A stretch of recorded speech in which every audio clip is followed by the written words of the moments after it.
ಯಾವಾಗ ಈ ಜಾತಿ ಗಣತಿಯ ವರದಿಯನ್ನ ಸಂಪುಟದ ಮುಂದಿಟ್ರು ಆಗ್ನಿಂದ ಕೂಡ ಕೇಳ್ಬರ್ತಿರೋ ಆಕ್ಷೇಪ ಏನಂತಂದ್ರೆ ಇದ್ರ ಹಿಂದೆ ಏನೋ ಹಿಡನ್ ಅಜೆಂಡಾ ಇದೆ ಈ ಸಂದರ್ಭದಲ್ಲಿ ಇದನ್ನ ಮುಂದಿಡ್ಲಿಕ್ಕೆ ಅಂತ ಹೇಳಿ.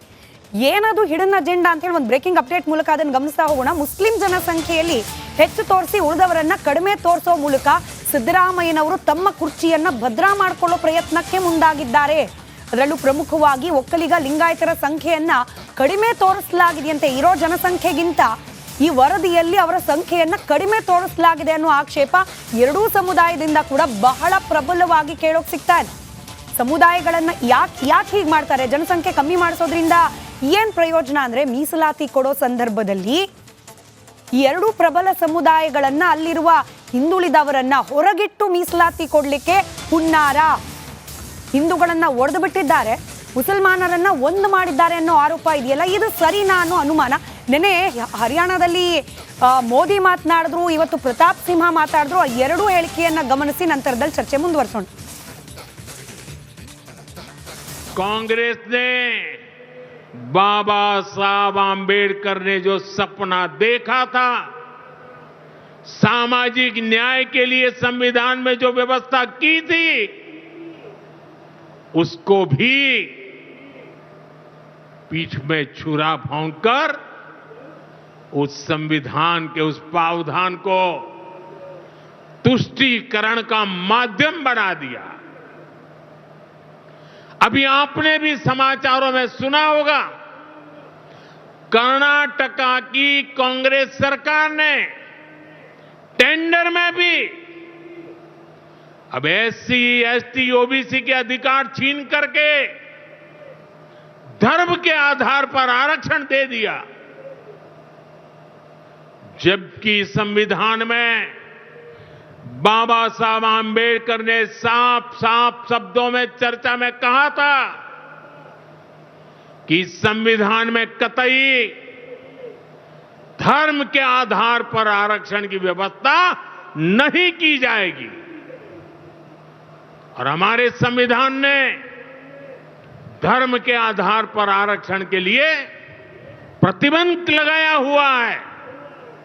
ಇವೆಲ್ಲ ಒಂದರಿಂದ ಒಂದು ದುರ್ಘಟನೆಗಳು, ಭ್ರಷ್ಟಾಚಾರಗಳು ಹೊರಗಡೆ ಬರ್ತಾ ಇದ್ದಾವೆ.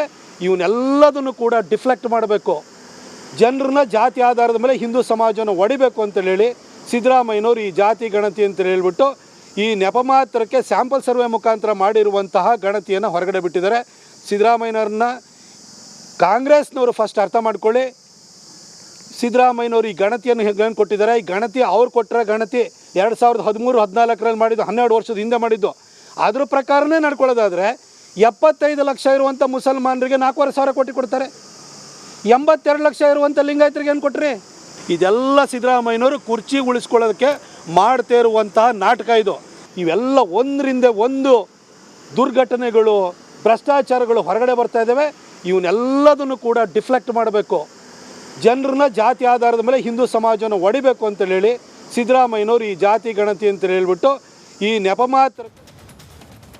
ಮೋದಿ ಅವರೇ ಹೇಳ್ಬಿಟ್ರು, ಪಾಷಾ ಅವರೇ, ಕರ್ನಾಟಕದಲ್ಲಿ ಕಾಂಗ್ರೆಸ್ ಸರ್ಕಾರ, ಅದರಲ್ಲೂ ಸಿದ್ದರಾಮಯ್ಯನವರು ನಿಂತಿರೋದೇ ಮುಸ್ಲಿಂ ಓಲೈಕೆಗೆ, ಈ ಜಾತಿ ಗಣತಿ ಕೂಡ ಅದ್ರದ್ದು ಒಂದು ಭಾಗ ಅಂತ. ಮೋದಿಯವರು ಮುಸಲ್ಮಾನ್ ಬಗ್ಗೆ ಹೇಳಿದ್ರೆ ಎನರ್ಜಿ ಸಿಕ್ಕತ್ತೆ, ಆವಾಗ ಎನರ್ಜಿ ಹೇಳಿದ್ರೆ ಎನರ್ಜಿ ಸಿಕ್ಕತ್ತೆ, ಅದಕ್ಕೆ ಹೇಳೋದು ಬಿಡಿ. ಮುಸಲ್ಮಾನ ಅಂದರೆ ಎನರ್ಜಿ ಮೋದಿಯವ್ರಿಗೆ.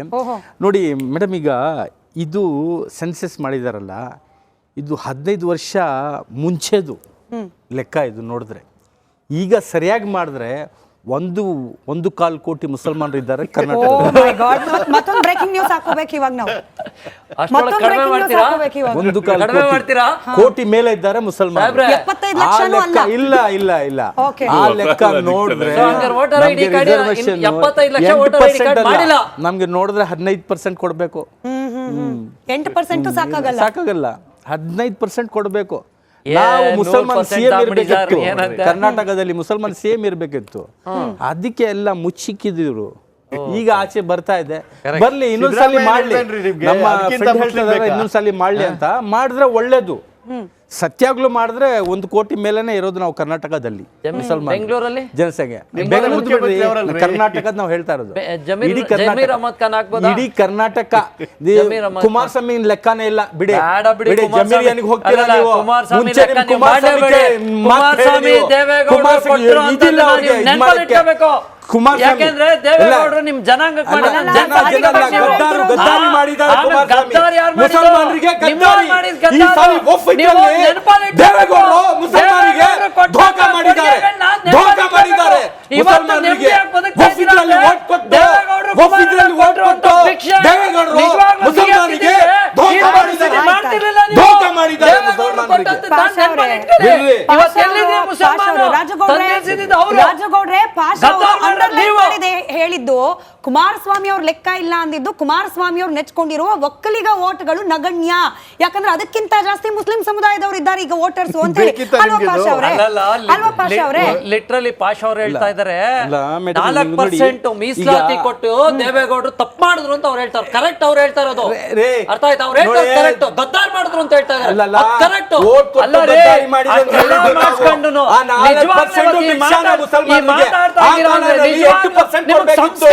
ದೇವೇಗೌಡರು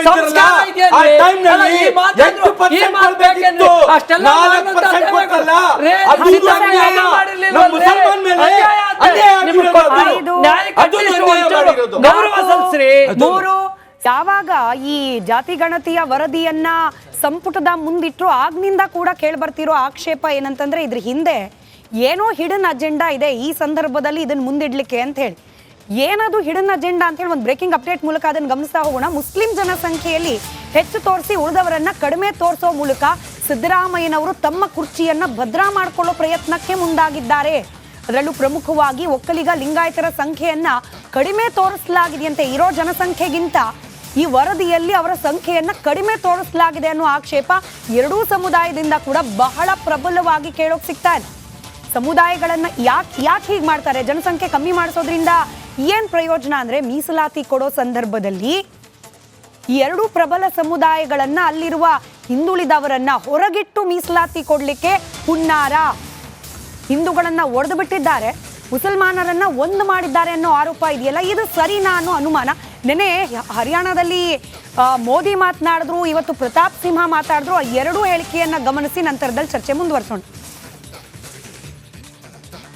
कांग्रेस ने बाबा साहब आंबेडकर ने जो सपना देखा था, सामाजिक न्याय के लिए संविधान में जो व्यवस्था की थी,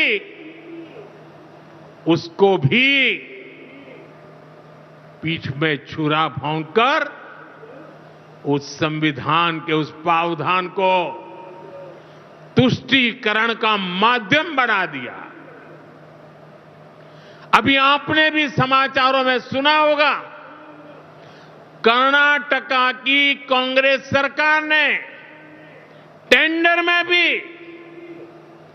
अब एससी, एसटी, ओबीसी के अधिकार छीन करके धर्म के आधार पर आरक्षण दे दिया, जबकि संविधान में बाबा साहब आंबेडकर ने साफ साफ शब्दों में चर्चा में कहा था कि संविधान में कतई धर्म के आधार पर आरक्षण की व्यवस्था नहीं की जाएगी। और हमारे संविधान ने धर्म के आधार पर आरक्षण के लिए प्रतिबंध लगाया हुआ है। ಇವೆಲ್ಲ ಒಂದರಿಂದ ಒಂದು ದುರ್ಘಟನೆಗಳು, ಭ್ರಷ್ಟಾಚಾರಗಳು ಹೊರಗಡೆ ಬರ್ತಾ ಇದ್ದಾವೆ. ಇವನ್ನೆಲ್ಲದನ್ನು ಕೂಡ ಡಿಫ್ಲೆಕ್ಟ್ ಮಾಡಬೇಕು, ಜನರನ್ನ ಜಾತಿ ಆಧಾರದ ಮೇಲೆ ಹಿಂದೂ ಸಮಾಜವನ್ನು ಒಡಿಬೇಕು ಅಂತೇಳಿ ಸಿದ್ದರಾಮಯ್ಯನವರು ಈ ಜಾತಿ ಗಣತಿ ಅಂತ ಹೇಳ್ಬಿಟ್ಟು ಈ ನೆಪ ಮಾತ್ರಕ್ಕೆ ಸ್ಯಾಂಪಲ್ ಸರ್ವೆ ಮುಖಾಂತರ ಮಾಡಿರುವಂತಹ ಗಣತಿಯನ್ನು ಹೊರಗಡೆ ಬಿಟ್ಟಿದ್ದಾರೆ. ಸಿದ್ದರಾಮಯ್ಯನವ್ರನ್ನ ಕಾಂಗ್ರೆಸ್ನವರು ಫಸ್ಟ್ ಅರ್ಥ ಮಾಡ್ಕೊಳ್ಳಿ. ಸಿದ್ದರಾಮಯ್ಯನವರು ಈ ಗಣತಿಯನ್ನು ಹೇಗೆ ಕೊಟ್ಟಿದ್ದಾರೆ, ಈ ಗಣತಿ ಅವ್ರು ಕೊಟ್ಟರೆ ಗಣತಿ 2013-14 ಮಾಡಿದ್ದು, 12 ವರ್ಷದ ಹಿಂದೆ ಮಾಡಿದ್ದು. ಅದ್ರ ಪ್ರಕಾರನೇ ನಡ್ಕೊಳ್ಳೋದಾದರೆ 75 ಲಕ್ಷ ಇರುವಂಥ ಮುಸಲ್ಮಾನರಿಗೆ 4,500 ಕೋಟಿ ಕೊಡ್ತಾರೆ.